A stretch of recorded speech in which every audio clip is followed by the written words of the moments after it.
We are increasingly heading towards a war with Venezuela. Take a look at this clip. Right now, we are seeing that American strike groups are being moved from the Mediterranean to the Caribbean.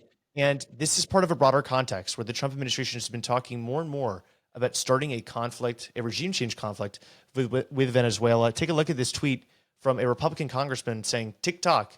This is a reference to the fact that the Venezuelan regime might be going away soon. This is a Florida congressman, somebody who's very involved with the anti-communist Hispanic community in Florida. It's a very big constituency. And there's been a lot of reporting from CBS News and other news organizations about the intentions of this administration to get rid of Maduro and to establish a pro-United States, pro-Western regime in Venezuela. For more on this, I'm going to bring on my friend and foreign policy expert, Griffin Fill.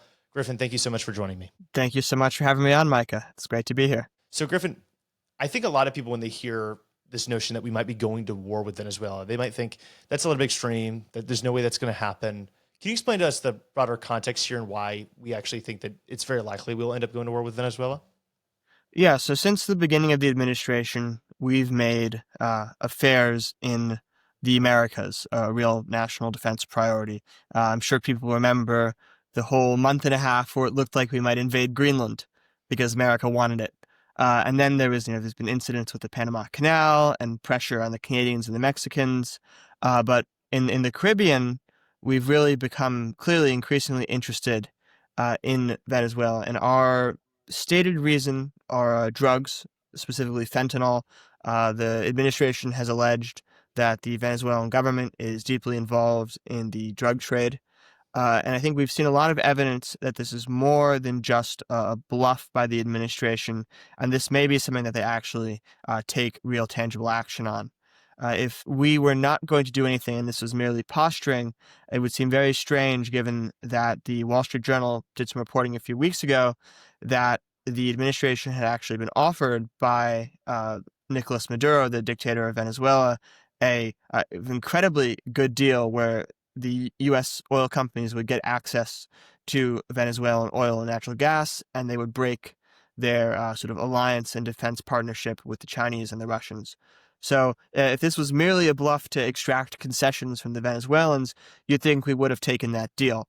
And I think the scale of our military preparedness and buildup in the region suggests that we do intend on taking direct military action.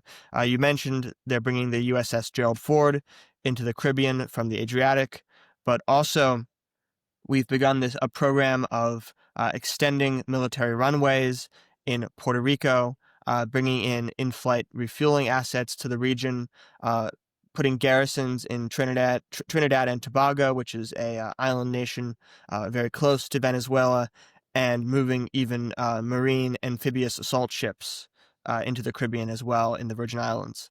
So Yeah. it looks like we're going to war. Yeah, it increasingly does. And there's also a pattern of behavior that before this that showed a more aggressive posture of this administration in South America and in Central America. I mean, you remember all of the strikes that have occurred on these drug, supposedly, ships in near these South American nations in the territorial waters of other countries or in international waters in violation of international law and the common dealings of the U.S. government. Is there any other is there some sort of ideology that's influencing this like really South America focused foreign policy turn of the Trump administration? So I think that traditionally, after the fall of the Soviet Union, the U.S. took a very global view of affairs. And, for us, our two biggest national priorities were the Middle East, which is where most of the world's energy comes from, and the Asia Pacific, which is where most of our trade comes from. And this very global outlook has been our focus, and the Trump administration, their foreign policy philosophy has really been a revolt against that. And they've aimed instead to focus pretty intensely on sort of what we consider to be our own sphere of influence.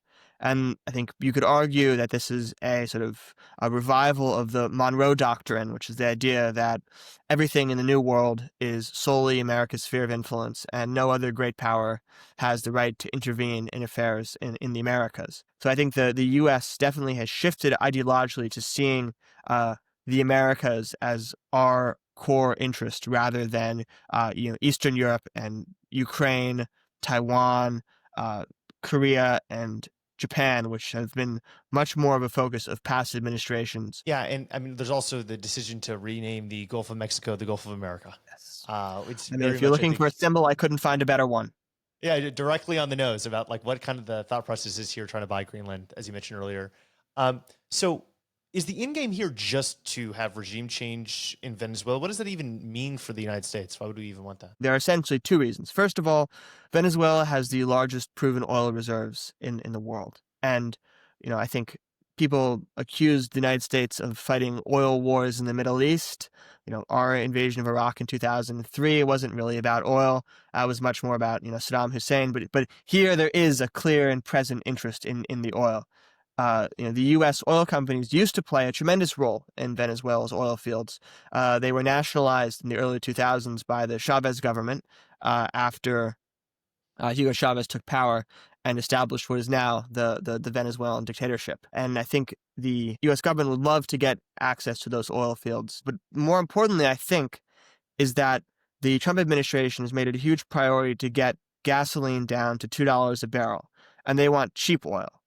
And the idea of getting Venezuelan oil on the international market means that the price of oil, not just for the United States, but for everyone globally, will drop, which will create more global growth and sort of extend a strong global economy, which is something that the Trump administration has, prioritized in their sort of, new golden age. I'm not so sure that they're concerned about the international level of oil prices, but I certainly think that they are interested in the idea of U.S. companies exploiting Venezuela's oil resources for the purposes of the economic goals of the Trump administration. You said that's one of the reasons. The other reason, of course, probably is a political aspect, right? Like Marco Rubio, the leader of the State Department, is a Cuban from Florida, very anti-communist because of the communist regime in Cuba. Is there some sort of ideological motivation here that socialists are bad? It's kind of like Cold War-esque. We need to get rid of them. Yeah, so I think that's certainly an element of things, is that there's a feeling amongst Republicans that there's sort of unfinished business, that there are regimes in the region. And I think that, the communist and socialist element certainly does play a role, especially with, the Cuban American community. But it's particularly that they're these sort of bastions of left-wing anti-American agitation so close to home that I think, the sort of the hawkish figures in this administration find offensive. And as you discussed earlier, this sort of spheres of influence, that there are these nations that oppose the U.S. within what is supposed to be our sphere and are collaborating with hostile foreign powers and are also communists or socialists.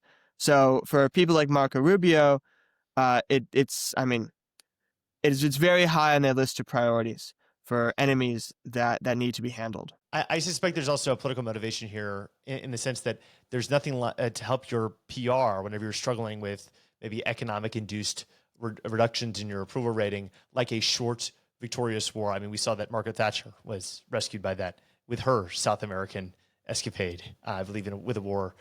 So very interesting stuff. Griffin, thank you so much for joining me. Folks, if you want to keep up to date with a potential war that we might be in with Venezuela and other topics, other policies of this administration, please subscribe to Micah Erfan and the Siren. We'll keep you up to date. We're trying to track everything that they're doing so that you know what's going on. Thanks.